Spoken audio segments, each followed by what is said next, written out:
Hello বন্ধুরা, আমি Sudip and welcome to filmy ডিটেক। এই ভিডিওতে আমরা আলোচনা করব নন্দনে বাংলা সিনেমা যেগুলো চলছে সেগুলো কিরকম পারফরমেন্স করছে এবং বাংলা সিনেমা যেগুলো বিগত কিছু সপ্তাহ আগে রিলিজ করেছে সেগুলো কেমন বিজনেস করছে।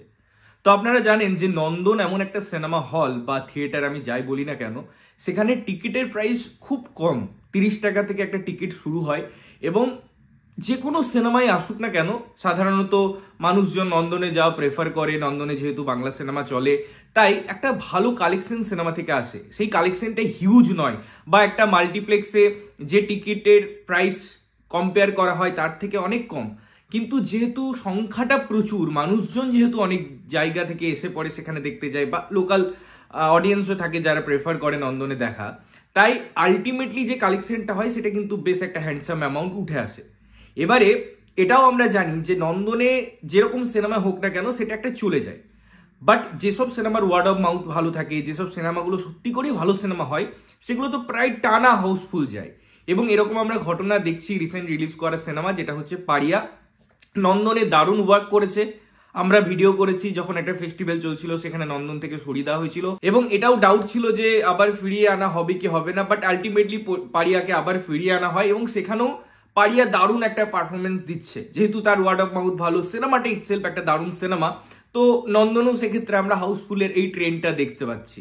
অপরদিকে আমি আরেকটা সিনেমার কথা বলবো যে সিনেমাটার নাম হচ্ছে সাদা রঙের পৃথিবী। সিনেমাটার আমি রিভিউ দিয়েছি, আপনারা যারা দেখেছেন প্রত্যেকেই প্রায় লেখালেখি করেছে, অনেক জায়গায় আমি দেখছিলাম যে প্রত্যেকের এই সিনেমাটা পছন্দ নয়, পাতি বাংলা কথা, এটা একটা খাজা সিনেমা তাদের লেগেছে এবং সত্যিকারের তাই, সিনেমাটা অতিব একটা জঘন্য সিনেমা। এবারে এই সিনেমাটা এমন একটা দৃষ্টান্ত স্থাপন করলো স্পেশালি নন্দনের ক্ষেত্রে, যেটা বাংলা সিনেমায় বিগত কয়েক বছরে আমি দেখিনি।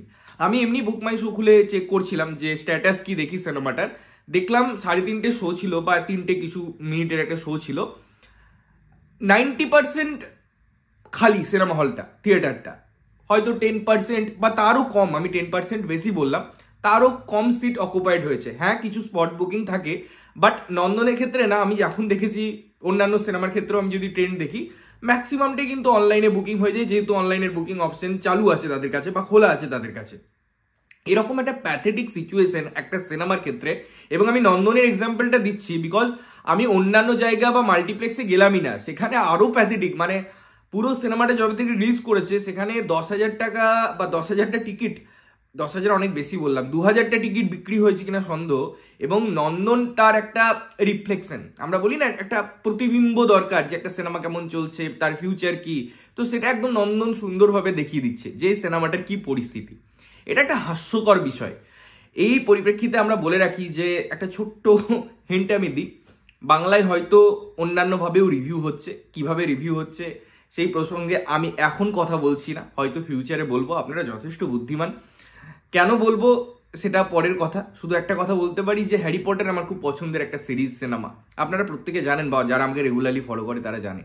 তো হ্যারি পটারের যে চরিত্রগুলো আছে সেটা আমি হ্যারি পটারের কথা বলি, হারমাইনির কথা বলি বা তাদের বন্ধুর কথা বলি, এই ক্যারেক্টারগুলো তো অবশ্যই যে কোনো মানুষেরই খুব পছন্দের চরিত্র, বাট আমার পার্সোনালি একটা চরিত্র খুব পছন্দ, সেটা হচ্ছে লেভেল নং বটম, বাকিটা পরে কথা বলবো। এবারে আসি, পাড়িয়া এত সুন্দর বিজনেস করার পরেও এবারে সিনেমাতে কিন্তু একটা বদল ঘটছে, অর্থাৎ এর একটা ন্যাশনাল রিলিজ হওয়ার প্ল্যান চলছে, সেটা খুব তাড়াতাড়ি মার্চের 1 তারিখ থেকে সিনেমাটা রিলিজ হয়ে যাবে, বা এই শুক্রবার থেকে ন্যাশনালি সিনেমাটা রিলিজ হবে। সুতরাং বুঝুন যে সিনেমাটার একটা ব্যাকবোন বাংলা অডিয়েন্স, যারা সিনেমাটাকে অ্যাপ্রিসিয়েট করেছে, সিনেমাটা নিয়ে কথা হয়েছে, এত হাইপ ক্রিয়েট হয়েছে এবং এই হাইপটা একদম জেনুইন হাইপ। সিনেমাটার মধ্যে ভালো পোটেন্সিয়াল আছে, সিনেমাটার মধ্যে গল্প আছে, রসদ আছে, অভিনয় আছে, এভরিথিং আছে, তার জন্য সিনেমাটা এত ভালো চললো।